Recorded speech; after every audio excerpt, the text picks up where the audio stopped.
চাওক নিৰ্বাচনৰ গোটেই পৰিৱেশটো ইতিমধ্যে আহিছে কাৰণ যোৱা কিছুদিনৰ আগতে কংগ্ৰেছ দলে তেওঁলোকৰ প্ৰাৰ্থী ঘোষণা কৰিলে, বিজেপিয়ে ঘোষণা কৰিলে আৰু আমাৰো দলৰ তৰফৰ পৰা অসম জাতীয় পৰিষদৰ তৰফৰ পৰা প্ৰাৰ্থী ইতিমধ্যে ঘোষণা হ'ব, খুব সোনকালৰ ভিতৰতে ঘোষণা হ'ব। গতিকে সমগ্ৰ অসমৰ বিভিন্ন প্ৰান্তত নিৰ্বাচনৰ কাৰণে বিৰোধী ঐক্যমঞ্চই আমি সকলোৱে ইতিমধ্যে পৰিকল্পনা আৰম্ভ কৰিছোঁ, কাম কাজো আৰম্ভ কৰিছোঁ, কেনেধৰণে বিৰোধীৰ ৬২% ভোট একত্ৰিত কৰি ৰাখিব পাৰি।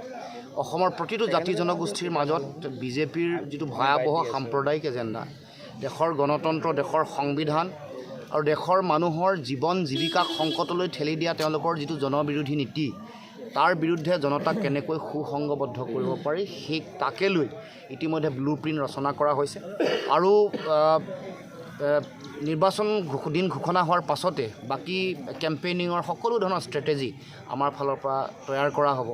সেই সম্পৰ্কত বিৰোধী ঐক্যমঞ্চৰ তৰফৰ পৰা মই সাধাৰণ সম্পাদক হিচাপে দিল্লীত আমাৰ যিসকল কংগ্ৰেছ দলৰ ৰাষ্ট্ৰীয় নেতা তেওঁলোকৰ লগতো আলোচনা কৰিছোঁ আৰু আন দলসমূহৰ তেওঁলোকৰ ২-৪গৰাকী ব্যক্তিৰ লগতো আমি ইতিমধ্যে আলোচনা বিলোচনা কৰিছোঁ। গতিকে খুব সোনকালে এই গোটেই বিষয়বোৰ আমাৰ স্পষ্ট হ'ব আৰু আমাৰ বিৰোধী ঐক্যমঞ্চৰ ফালৰ পৰা এটাই আমি লক্ষ্য স্থিৰ কৰি লৈছোঁ, যাতে বিজেপিক হৰুৱাবলৈ যি ৰণকৌশল লাগে বা যি ধৰণৰ আমি বিষয়সমূহ জনগণৰ মাজলৈ লৈ যাব লাগে সেইবোৰ বিষয় আমি আগবঢ়াই লৈ যাম। এতিয়া সকলো এই সময়ত অসমৰ সাধাৰণ জনগণ তেওঁলোক সংকটত আছে, বিশেষকৈ সাধাৰণ মানুহৰ অত্যাৱশ্যকীয় সামগ্ৰীৰ মূল্য বৃদ্ধিয়ে কোঙা কৰিছে।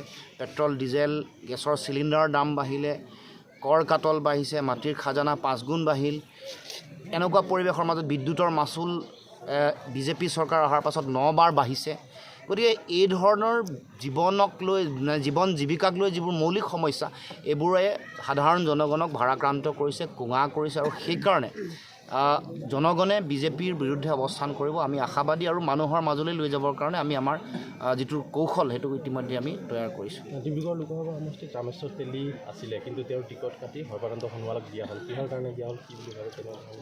বিজেপিয়ে তেওঁলোকে অহংকাৰ কৰি থাকিলে কি হ'ব, তেওঁলোকৰ ভীতিগ্ৰস্ততা, ভয় খোৱা কথাটো ওলাই গ'ল।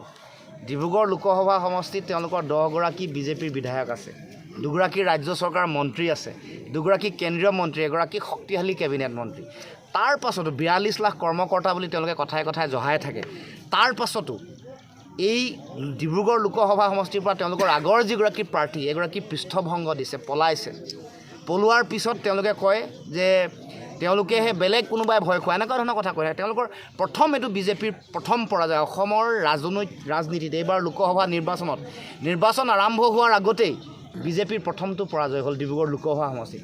গতিকে দ্বিতীয় যিটো পৰাজয়, এইটো নিৰ্বাচন ৰাইজে যেতিয়া ভোট দিব আৰু ফলাফল যেতিয়া ওলাব তেতিয়া স্পষ্ট ৰূপত প্ৰকাশ হ'ব, স্পষ্ট ৰূপত ধৰা পৰিব ডিব্ৰুগড় লোকসভা সমষ্টিৰ মানুহৰ বিজেপিৰ প্ৰতি থকা যিটো খং ক্ষোভ, তেওঁলোকৰ কা জাপি দিয়াৰ চিন্তা, শ্বহীদক হত্যা কৰা যিটো তেওঁলোকৰ কথা বতৰা আৰু সকলো ধৰণৰ কথা বতৰাই তেওঁলোকক যেনেকৈ জাতীয় বিষয়সমূহ তেওঁলোকে নাটছাট কৰিছে বা সাধাৰণ জনগণক যেনেকৈ অন্যায় কৰিছে, সেই সম্পৰ্কত নিৰ্বাচনী যুঁজত সেইবোৰ অতি শক্তিশালী ৰূপত স্পষ্ট হ'ব।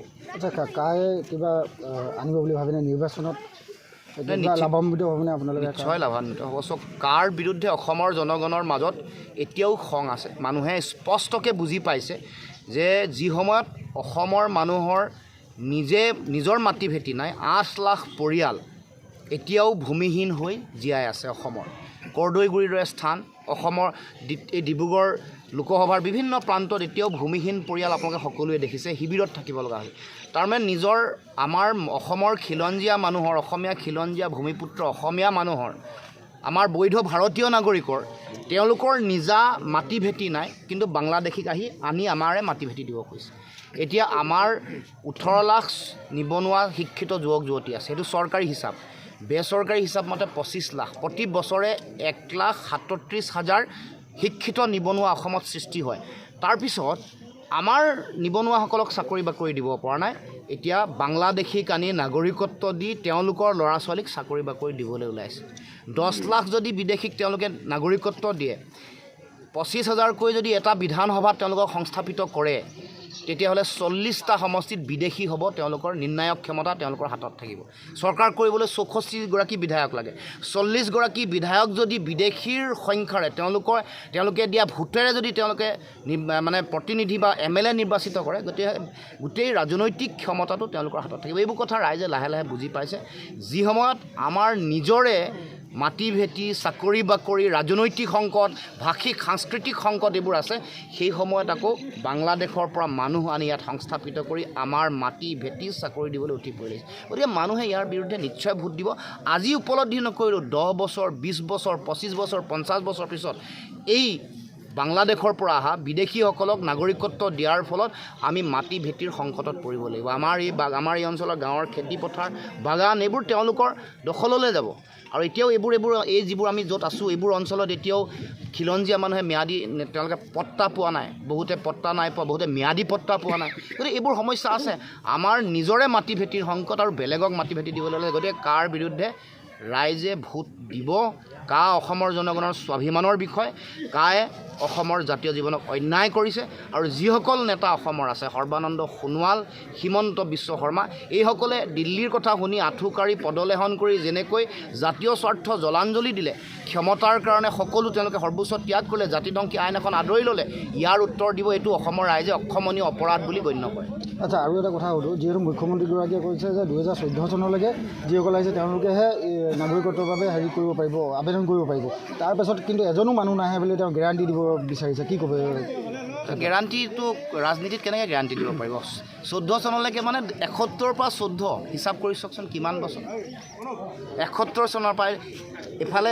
29 বছৰ আৰু ইফালে 14 বছৰ যোগ কৰক এই 43 বছৰৰ বিদেশীৰ বোজা কম বোজা নেকি অসমৰ ৰাইজক আভুৱা ভৰাব কৈছে মুখ্যমন্ত্ৰী আৰু এই নাগৰিকত্ব আইনখনটো সদায় যিটো কাট অফ ইয়াৰ এইটো বঢ়াই বঢ়াই গৈ থাকে কাইলৈ এখন বেলেগ চৰকাৰ আহিব তেওঁলোক নাথাকিব তেওঁলোকে আৰু বঢ়াব গতিকে বিদেশীৰ বোজা অসমৰ ৰাইজে ল'ব নোৱাৰে এইটো স্পষ্ট কথা আৰু হিমন্ত বিশ্ব শৰ্মাই নিজৰ গাদী ৰক্ষা কৰিবৰ কাৰণে জাতীয় স্বাৰ্থক জলাঞ্জলি দিছে মানুহক আভুৱা বাঢ়িছে মিছা কথা কৈছে